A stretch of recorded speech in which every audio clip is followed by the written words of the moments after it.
Suggested answers देखते हैं। D दे दिया गया है, उसके अंदर डिटरमाइन करके बताना है risk adjusted net present value of the following project. Net cash outlet दे दिया गया, प्रोजेक्ट की लाइफ दे दिया गया, एनुअल कैश इनफ्लोस दे दिए गए, कोएफिशिएंट ऑफ वेरिएंस दे दिए गए ए बी सी प्रोजेक्ट के लिए। कंपनी सिलेक्ट करना चाहती है risk adjusted discount rate on the basis of the coefficient of the variations के ऊपर से, मतलब कोएफिशिएंट ऑफ वेरिएशन ए के अंदर कितना 2.2 है, तो वहाँ पर रेट कितना आएगा, तो ग्रेटर देन 2 जो है उसके अंदर जितना रेट आ रहा है, कितना एप्लीकेबल एडजस्टेड डिस्काउंट रेट 25%, तो वो लेंगे और उसका PVIFA लेंगे 5 सालों का 2.689। 1.6 कोएफिशिएंट ऑफ वेरिएशन के अंदर देखेंगे हम लोग बी प्रोजेक्ट के लिए, तो उसके अंदर कितना रेट आ रहा है 18% और 3.127, ये इसके ऊपर हम लोग डिस्काउंट करेंगे। Which project should be selected हमको बताना है कौन से बेसिस पर रिस्क एडजस्टेड NPV के बेसिस पे, तो यहाँ पर सिलेक्ट करेंगे हम लोग project based on the risk adjusted NPV।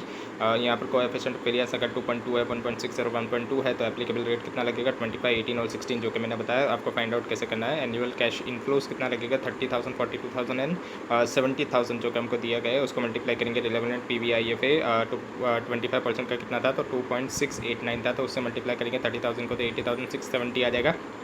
Less करेंगे कैश आउटफ्लो कितना था, तो 70,000 का था, तो हमारे पास रिस्क एडजस्टेड NPV आ जाएगा 10,670, और वैसे ही बी के लिए भी कर देना है और सी के लिए भी कर देना है। कंक्लूजन क्या निकालेंगे, तो प्रोजेक्ट बी है उसको सिलेक्ट किया जाएगा क्योंकि उसके अंदर रिस्क एडजस्टेड NPV सबसे ज़्यादा आ रहा है।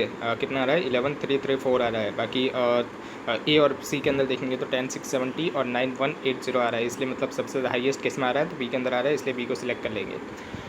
क्वेश्चन नंबर 3 देखते हैं। एक फर्म है जो नीड कर रही है small vehicles to make the deliveries. उसका इंटेंशन है कि वो चूज़ करेगी बिटवीन द 2 ऑप्शंस। 2 ऑप्शन दिए गए, पहले ऑप्शन के अंदर बाय करना है न्यू 3 व्हीलर्स जिसकी कॉस्ट कितनी है, तो 1,50,000 रुपये की है, और वो उसकी लाइफ कितनी होगी, तो 10 साल की होगी। जो अदर अल्टरनेटिव है उसके अंदर बाय किया जाएगा सेकंड हैंड व्हीकल, जो कि कितने रुपीज़ का है 80,000 का है, जो कि रिमेन होगा इन द सर्विस कितने 5 सालों के लिए, और बाय करना है फिर उसके बाद मतलब ये अगर हमने बाय किया ये 5 सालों का है, और उसके बाद 5 सालों के लिए फिर वापस से हम लोग सेकंड हैंड व्हीकल बाय कर लेंगे जिसकी कॉस्ट है कि 60,000 रुपीज़। जो स्क्रैप वैल्यू है वो डिस्कार्ड की जाएगी व्हीकल्स की equal to its written down value, मतलब जितनी उसकी रिटर्न डाउन वैल्यू होगी कब, at the end of the 5 years या तो at the end of the 10th year. जब हम लोग न्यू बाय करेंगे तो 10th ईयर, और सेकंड हैंड में बाय करेंगे तो 5 ईयर्स। 5 ईयर्स के बाद जो भी हमारा रिटर्न डाउन वैल्यू बचेगी वही हमारा क्या हो जाएगा, वही हमारा स्क्रैप हो जाएगा। और फर्म पे कर रही है 30% टैक्स, अलाउड किया जाएगा डेप्रिसिएशन व्हीकल्स 25% के हिसाब से रिटर्न ऑन बेसिस के ऊपर। जो cost of the capital of the firm है वो 12% है। हमको रिक्वायर्ड एडवाइस करना है बेस्ट ऑप्शन के बेसिस पे। गिवन दे दिए गए हमको 12% के डिस्काउंट रेट के ऊपर क्या PVIF। तो यहाँ पर हम लोग सिलेक्ट कैसे करेंगे, तो पहले tax shield on the purchase of the new vehicle देखेंगे। तो ईयर 1 के अंदर कितना था WDP 1,50,000 की कॉस्ट थी, और डेप्रिसिएशन कितना 25% है SLM के बेसिस पे, तो 1,50,000 को मल्टीप्लाई करेंगे किससे 25% से, तो कितना आएगा 37,500। और इसके अंदर टैक्स सील्ड कितना होगा, टैक्स सील्ड मतलब क्या होता है कि डेप्रिसिएशन की वजह से हमारा सेविंग्स कितना हो रहा है टैक्स के अंदर, तो 37,500 का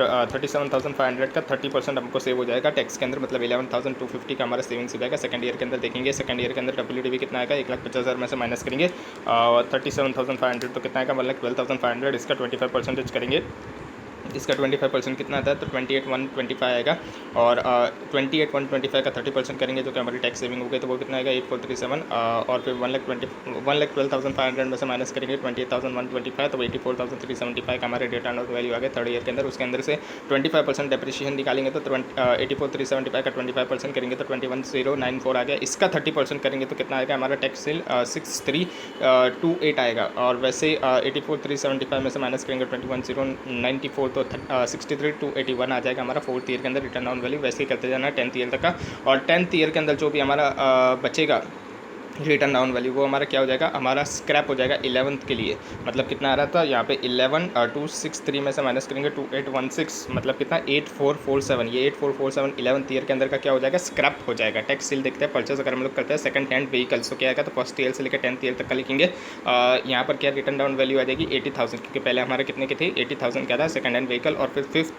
ईयर के बाद से मतलब 6th ईयर के अंदर से हमारा 60,000 हो जाएगा, और जो ऊपर वाला होगा रिटर्न डाउन वैल्यू जो कि 5th ईयर तक का हमने जो फर्स्ट व्हीकल बाय किया था सेकंड हैंड, उसका हमारा स्क्रैप निकल के आ जाएगा।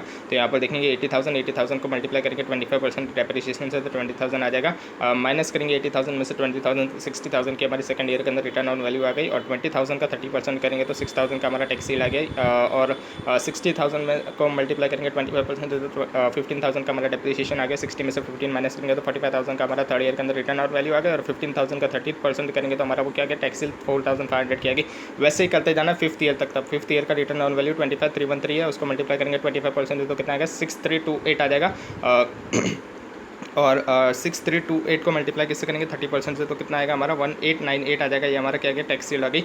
और यहाँ पर अगर हम लोग देखेंगे तो 25,313 और 25,313 में से माइनस करेंगे क्या, डेप्रिसिएशन 6,328, तो हमारा क्या आ जाएगा 18,985। ये हमारा क्या आ गया, स्क्रैप वैल्यू आ गई। और फिर उसके बाद सिक्स्थ ईयर से हम लोग क्या करेंगे, सिक्स्थ ईयर से हम लोग 60,000 का परचेस कर रहे थे सेकंड हैंड व्हीकल्स जो कि हमारा था, तो वो 60,000 को मल्टीप्लाई करेंगे 25% से, तो कितना आएगा 15,000 आ जाएगा। 60 में से 15 माइनस करेंगे तो 45,000 की return on value seventh year के अंदर आ गई। और 15,000 जो है उसका कितना परसेंटेज देगा, 30% हमारा टैक्स सेविंग्स में चले जाएगा, तो 4,500 टैक्स सेविंग्स में चलेगा। और फिर 45,000 का 25% करेंगे तो 11,250 आ जाएगा। 45,000 में से माइनस करेंगे तो 11,250 तो 33,750 आ जाएगा। और 11,250 का 30% हमारा टैक्स सेविंग्स आ जाएगी, टैक्स सील आ जाएगी 33,750। और वैसे 10th ईयर तक का देखेंगे तो 10th ईयर के अंदर रिटर्न ऑन वैल्यू कितनी गई, 18,985 की आ गई। उसका 25% 4,746 आ जाएगा। और 18,985 में से माइनस करेंगे 4,746, इतना हमारा स्क्रैप वैल्यू हो जाएगा। 18,985 में से माइनस करेंगे 4,746 तो कितना आएगा 14,239, ये हमारा स्क्रैप वैल्यू होगा। और 4,746 को मल्टीप्लाई करेंगे 30% से, तो हमारा कितना आएगा 1,424 आ जाएगा। ये हमारा टैक्स सील हो गई। कैलकुलेट करेंगे पीवी नेट आउटफ्लो के बेसिस पे न्यू व्हीकल की, तो 0 ईयर से लेकर 10th ईयर तक का लिखेंगे। और 0 ईयर के अंदर कितना था 1,50,000 का हमारा आउटफ्लो था, उसका पीवी फैक्टर से मल्टीप्लाई करेंगे तो 0 ईयर के अंदर 1 ही होता है। तो पीवी ऑफ द आउटफ्लो कितना आ जाएगा 1,50,000। यहाँ पर 1,50,000 हम लोग पॉजिटिव में लिखेंगे, और जो इनफ्लोज आ रहा है टैक्स सील का वो हम लोग क्या करेंगे नेगेटिव में लिखेंगे वहाँ पर। तो हमको क्या मिल जाएगा यहाँ पर net PV of the net outflow, net का आउटफ्लो जो हमारा होगा आउटफ्लो वो हमको मिल जाएगा पीवी उसका। तो यहाँ पर देखेंगे फर्स्ट ईयर के अंदर कितना है 11,250, ये हम लोग कहाँ से लिख रहे हैं, तो ये हमारा जो टैक्स सील था ये सब आ जाएगा 11,250, 8,437, 6,328, और वैसे 10th ईयर तक का 8,405 तक का आ जाएगा। और 10th ईयर के अंदर स्क्रैप भी ऐड कर देंगे हम लोग 8,447, क्योंकि ये भी हमारा इन्फ्लोइज होगा, तो ये भी हम लोग ऐड कर देंगे स्क्रैप के साथ 8,447। और फिर ये पीवी फैक्टर हमको दे दिया गया था कितना था, जो कि हमको दिया गया था 12% के हिसाब से। यही सारा पीवी फैक्टर हम लोग यहाँ पर लिख देंगे, और फिर मल्टीप्लाई करते जाएंगे तो कितना आएगा 11,250 को मल्टीप्लाई करेंगे 0.892 से, तो 10,035 आ जाएगा। और फिर 8,437 को मल्टीप्लाई करेंगे 0.797 से, तो 6,724 आ जाएगा। वैसे ही करते जाना है 10th ईयर तक का। 10th ईयर के अंदर क्या आएगा, तो 8,447 प्लस बाई 845 उसको मल्टीप्लाई कर देंगे 0.322 से, तो 2,992 आ जाएगा। और फिर यहाँ पर क्या करेंगे हम लोग, यहाँ पर हम लोग 1,50,000 में से माइनस करते जाएंगे तो हमारे पास क्या आ जाएगा पीवी नेट आउटफ्लो आ जाएगा कितना 1,17,452 का हमारा आ जाएगा। तो और फिर सेकंड के अंदर देखेंगे PV of the net outflow second hand vehicles के अंदर। तो यहाँ पर 0 से लेकर 10th ईयर तक का, और कैश आउटफ्लो और या तो इनफ्लो दोनों देखेंगे। आउटफ्लो जो होगा वो हमारा किस में होगा, पॉजिटिव के अंदर लिखेंगे, और जो इनफ्लो होगा उसको हम लोग नेगेटिव के अंदर लिखेंगे। पीवी देखेंगे, पीवी फैक्टर फर्स्ट 0 के लिए तो कितना होता है 1 होता है, और मल्टीप्लाई करेंगे 80,000 से, तो 80,000 आ जाएगा पीवी ऑफ द आउटफ्लो या तो स्लैश इनफ्लो। और फिर फर्स्ट के अंदर देखेंगे हम लोग तो 6,000, ये क्या था हमारा 6,000, तो ये टैक्स सील था हमारा फर्स्ट ईयर से लेके हम लोग 5th ईयर तक का देखेंगे। फर्स्ट ईयर से 5th ईयर तक का हमारा कितना आ रहा था, फर्स्ट ईयर में 6,000, फिर 4,500, 3,375, 2,531 और 1,898, ये सब हम लोग लिखेंगे यहाँ पर। और 1,898 जो 5th ईयर का होगा उसके अंदर हम लोग क्या करेंगे, तो हमारा यहाँ पर कुछ इनफ्लोज भी कुछ आउटफ्लोज भी आ रहा है। कितना है वो 60,000 का आउटफ्लो है, तो आउटफ्लो हम लोग यहाँ पर पॉजिटिव में लिख रहे हैं, तो 60,000 को पॉजिटिव में लिखेंगे। उसमें से माइनस करेंगे क्या, स्क्रैप की वैल्यू। स्क्रैप की वैल्यू कितनी थी, जो कि सेकंड हैंड व्हीकल 5 ईयर्स का था उसकी 18,985, तो उसको माइनस करेंगे। और फिर क्या माइनस करेंगे, तो 1,898 माइनस करेंगे, क्योंकि ये 1,898 और 18,985 ये हमारा क्या है, तो ये हमारे इनफ्लोज है। तो इनफ्लोज को हम लोग नेगेटिव में लिख रहे हैं, इसलिए यहाँ से माइनस करेंगे 60,000 में से। और तो यहाँ पर कितना पॉजिटिव में बचेगा 39,117, इसको मल्टीप्लाई किससे करेंगे 0.567। ये कौन से ईयर का 5th ईयर का डिस्काउंटिंग फैक्टर के साथ हम लोग मल्टीप्लाई कर रहे हैं, तो कितना आएगा 22,179 आ जाएगा। और फिर उसके बाद क्या आएगा 6th ईयर के अंदर देखेंगे तो 4,500, ये 4,500 कहाँ से आया, तो ये हमारा टैक्स सील है 6th ईयर का जो कि सेकंड हैंड व्हीकल का है। तो वहाँ से लेकर 10th ईयर तक का लिखेंगे हम लोग। और फिर 10th ईयर के अंदर हम लोग क्या करेंगे, तो जो हमारा स्क्रैप था उसको हम लोग ऐड कर देंगे, स्क्रैप को ऐड कर देंगे।